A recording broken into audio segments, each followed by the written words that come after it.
Сонымен мына солнечный панельдердің менің шатырында тұрғанына 3 ай уақыт болды. Сол 3 айдың ішінде қандай нәтиже алып келді, қазір сіздермен бөлісетін болам. Ал сіздер болса маған тіркеліп, осы видеоны достарыңызға бөлісіп, комментарий жазып, лайк басып отырыңыздар.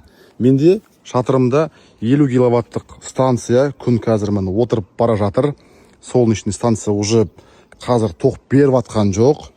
Негізі бұл солнечный станция жалпы жер үй болсын, производство болсын, басқа да предприятие болсын, тоқты үнемдеуге және тоқты стабилизировать етуге арналған ғой. Бізге одан тыс мемлекет үстінен қалған ақысын энергопередавающий компанияның арқасында өзімізге шотымызға аударуға возможность бар. Сол енді маған соңғы 3 айдың ішінде қанша ақша түскен қазір көрсетейін. Міне қараңыздар. Мынау менде бірінші пополнение міне 12 май күні болды, яғни апрель айына 106 мың теңге түскен.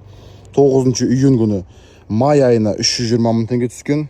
Және де мынау бізде июль айында 288 мың 997 теңге түскен. Міне қалай сіздерге осындай нәтиже, қарапайым 50 киловаттық станция, осындай 50 киловаттықтың 4-еуін қоюға болады бір адамға, яғни 200 киловаттқа дейін бір адам басына физлицоға рұқсат берілген мемлекет тарапынан. Сондықтан ойланыңыздар, көріңіздер. Мен ешкімге ойбай қойма деп кеңес бере алмаймын. Маған өзіме қатты ұнап жатыр. Бұл деген енді қосымша табыс көзі ретінде өте керемет. Айына 300 мың теңге түсіп отқан маған кәдімгідей жәрдем. Бұл енді инфляцияны ескерген кезде шамамен бір 3 жылдың ішінде өз-өзін ақтап шығады деген менің ойым бар.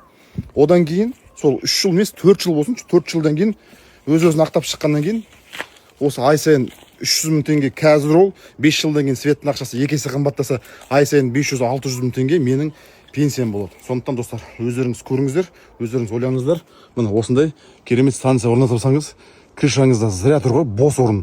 Соған қойып алсаңыздар, өзімен өзі ақырын кіріс көзі сіздерге келе береді. Ал барлықтарыңызға сәттілік.